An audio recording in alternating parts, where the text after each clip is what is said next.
Good morning, everyone. Roz here. I'm doing the daily Lenormand deck spread that I've been working on for the last couple of months. So it's mainly as a daily practice for myself, but it's also using the tools of the cards as my own guidance for the day, feeling into the energy, tuning into spirit, and getting going, actually getting started in the day. I didn't use my flute this morning because I just wanted to, that's where that is. I was wondering where my easel board is. It's over there. I knew I had it somewhere. It was behind the door. So we'll just leave that there because I can't be bothered now. What I'd like to do is to get back into the reading so that I'm not wasting your time. And now I've got to work out how to do this. I'm using the Be Live TV beta platform again, and I'm finding and discovering how easy it is to switch between different scenarios. And if I brought all of the factors in and not have a solo, we can actually have, oh, whoops, how do I do that again? I've forgotten. Uh-oh. I think I'll go like that, and I've got the 3, that's it. So it can actually change it round to those aspects of the screens with the 3, and when there's more than the 3 little sections, it would change and have a slightly different factor and set out there as well, like I'm doing there. It's just changing them around. But I know I don't need that all the time, so I'm going to pop that down. I'm also going to just, there was something I was going to do. Yes, the text, and that was this one. Just so that you're aware, that is my website that is active, still not tizzied up as such, but it is active. And you can do bookings there direct for readings or for the hypnotherapy, the whatever I've got on the list there. It's available. And the other thing to actually show you as well is just to let your friends know that I'm live, if that's what you feel they need to know. I'm not pushing anything. So I'll leave that now, and we'll actually get into the reading, because I've got actually what I'm going to do, I do like this part, but where I can set it out like that. So I'll go with the flow there. What I have here is the readings from this morning. The cards for this morning are from the expanded deck still. So I've got 43 is from the expanded edition, and that's the Labyrinth, and 32 is the Moon. Now that's in the position of the cards. As you remember, there was that little sheet of paper that I use as my guide.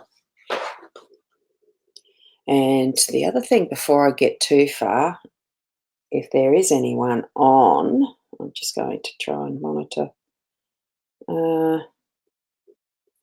Am I live on my page? Hi, Fawn. How are you? It's good to see you there. Hi.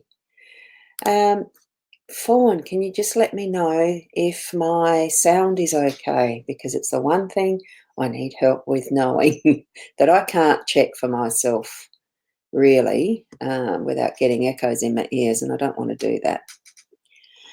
So what we've got is, in the first position, is the card that is someone that I'll meet through the day and what will come of that meeting. So I've got the Labyrinth and the Moon. To me, that's almost like discovering that prize that's in the center of the labyrinth, what's coming out of the meeting as far as meeting up with this person, whether it's online or not. Great, thank you. And the delay is still there because I asked that about 10, 15 seconds ago, and the answer comes through pretty slow on the back end. That's why there's a bit of delay in how quickly I can get the comments up relevant to what I've been saying. So just keeping that in mind for anyone that is commenting or watching. So with someone that I'll meet and what comes of that meeting today, it feels to me like there is that delving in, that exploring of what the moon can actually show for us. It's shining for me on something that I may not have seen as an option yet and still discovering. So that's why the labyrinth and getting to that point. I'm feeling that there is that my eye went straight for the well, the prize, so to speak, that center of what a maze is, the labyrinth. So that the factor is of moving forward, or well, any way we're moving, we're actually moving forward in a maze. But sometimes you can hit those dead ends. You just turn around and you're still moving forward, but going backward. You know what I mean? So that's what that's meaning for me. Now, this is for someone I care about. This column there, that pair, is the clover, and we've got the 7, which is snake. Now, with that, clover is good luck, and the snake usually is seen as a bit of a warning and a snake in the grass type of thing, something that's a bit of a deception. But in this respect, because it's actually paired, oh, did you see that colour change? My camera just changed its focus with the light. Possibly the light from outside. I've got a window that's, I've got the blinds open and it's natural light. So, with the good luck of the clover, that 4-leaf clover there, and the snake, I'm feeling that what the snake is actually delivering as its message is, if you remember the story of Eve with the apple and the snake, the snake convinces her to eat the apple.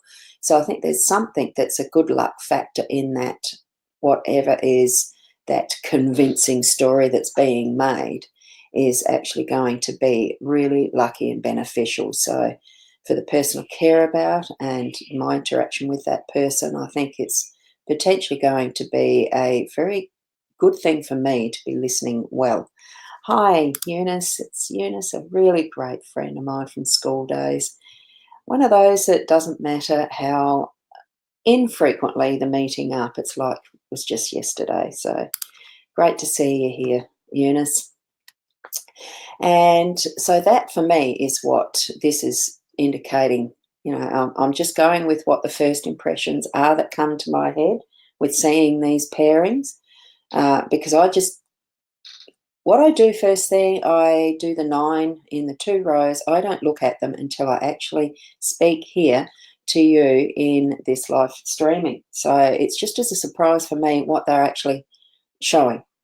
And in the interpretation, the focus and the energy is on these cards. This pair here is about someone annoying that I'm annoyed by or whatever.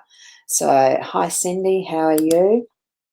I'm pleased that these comments are coming up in the right place now. I'm finally getting the hang of this, I think.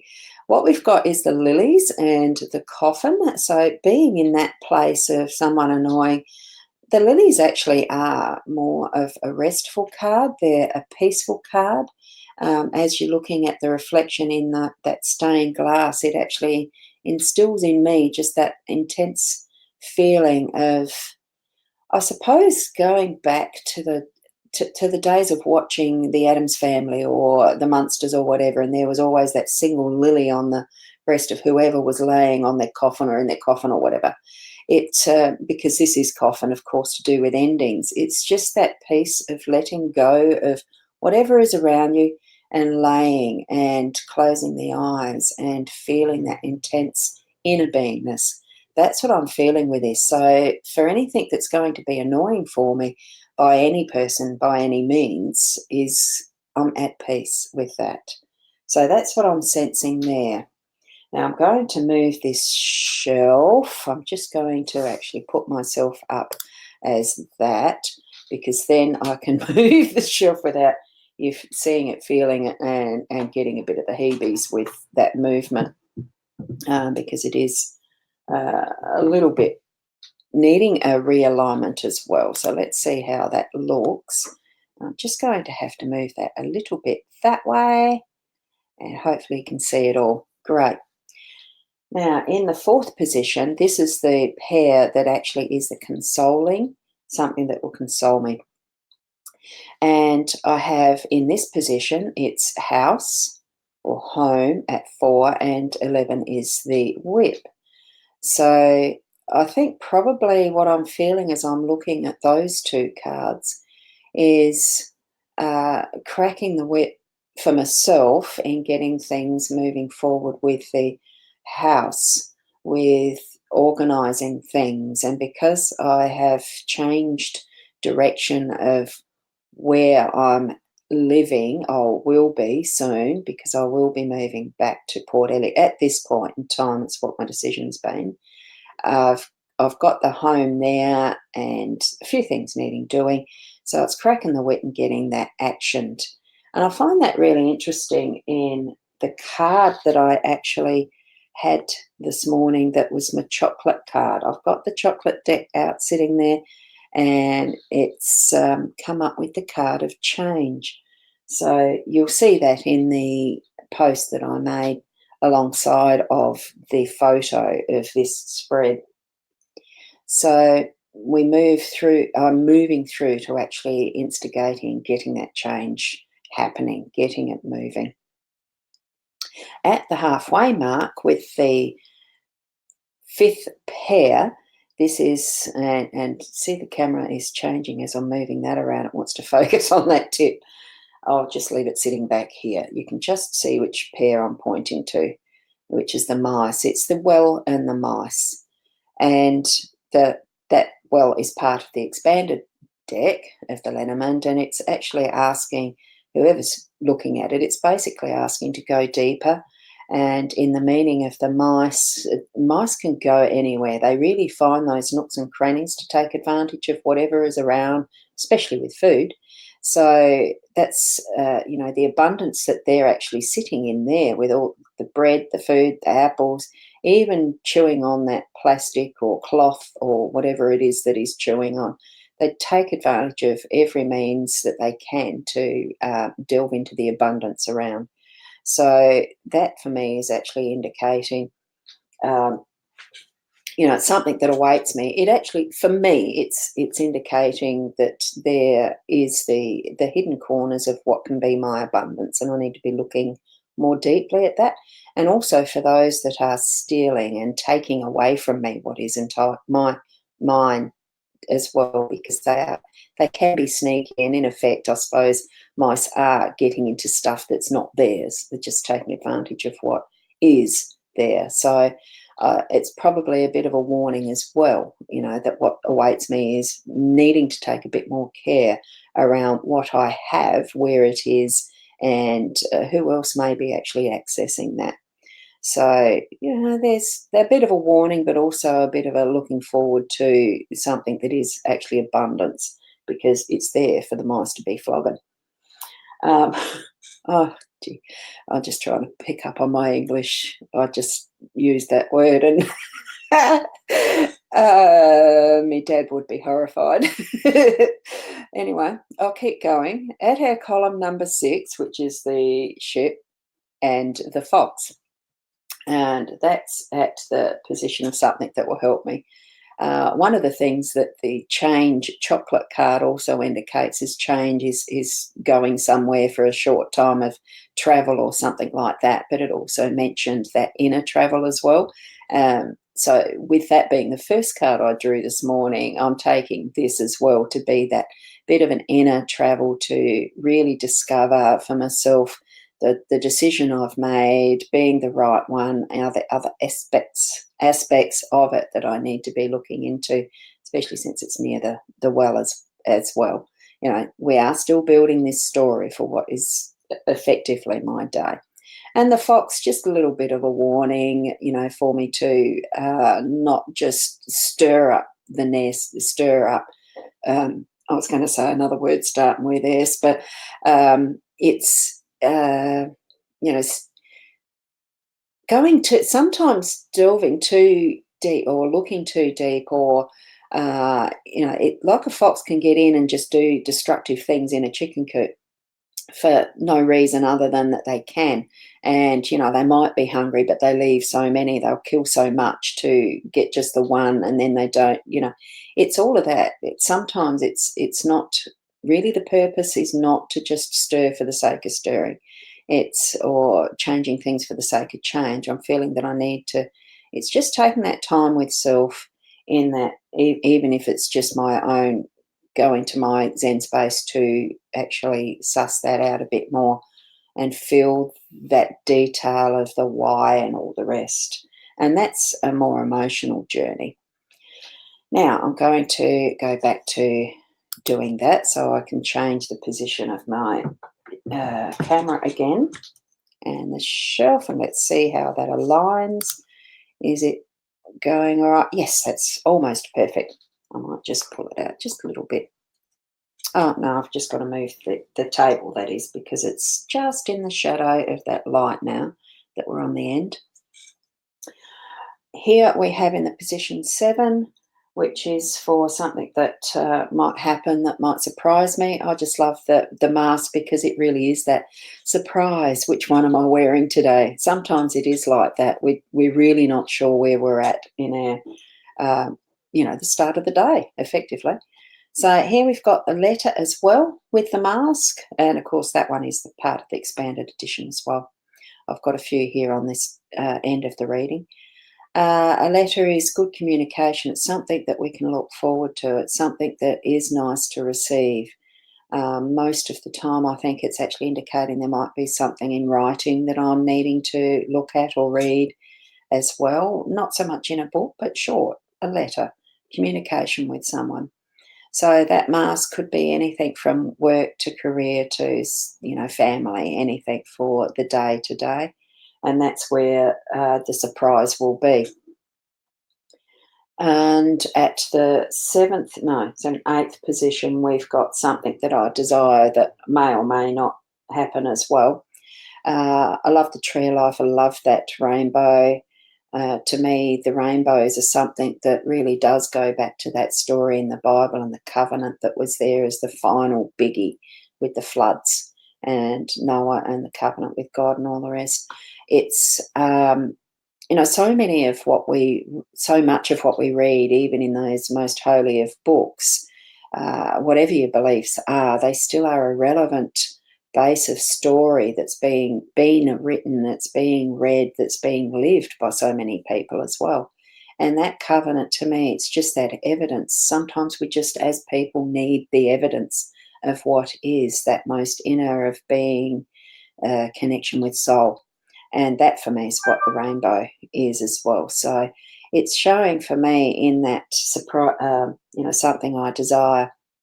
It's the connection with Mother Earth, that going back to what is the most basic of our needs. We need the food, air, water, that the clean factors of them, and we've gone so far away from them in creating wonderful inventions and all the rest as they've existed, including the technology we're using now, in me being able to do a live stream and communicate in this way with you as you're watching, and all the ways that we are using these days. But it's still using resources from Mother Earth.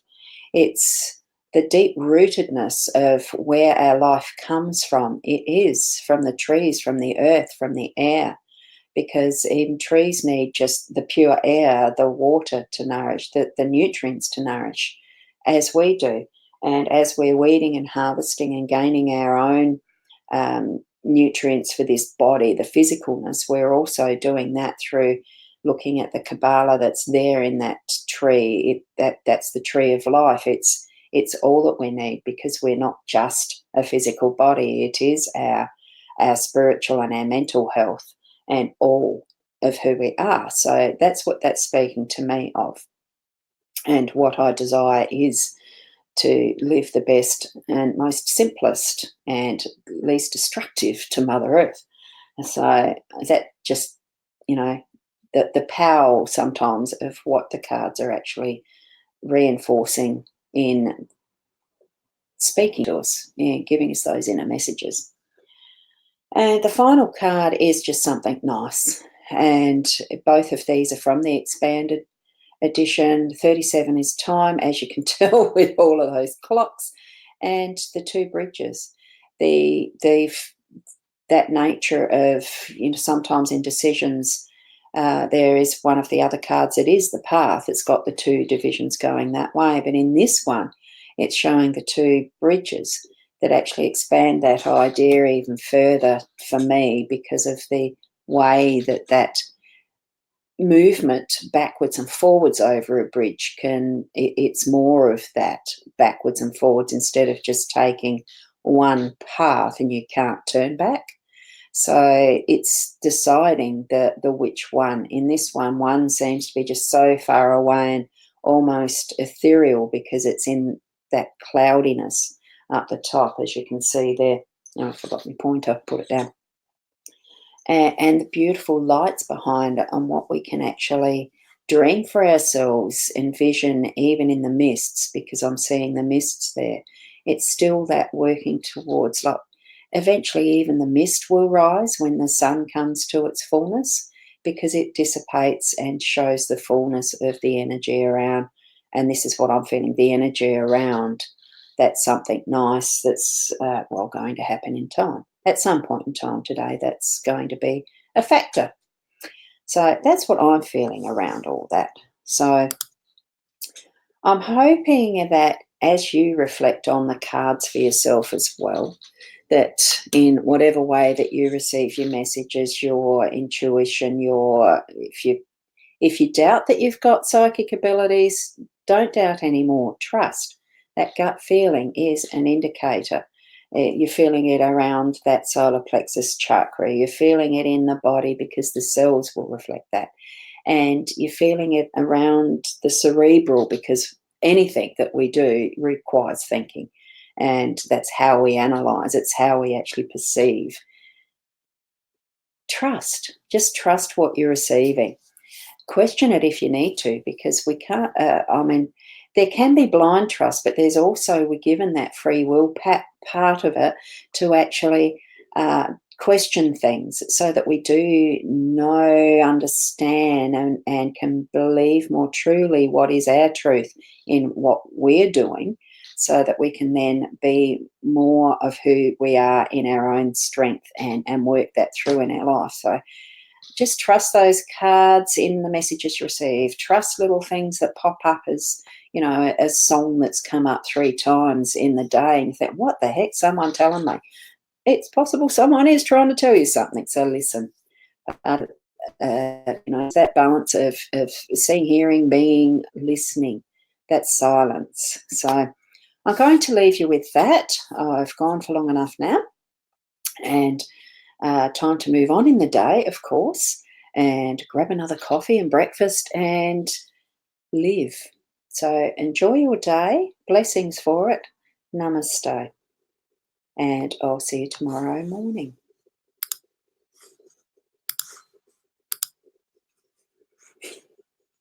When I get the right buttons working. And I've got one there that I'm trying to look at and think, oh, goodness. There.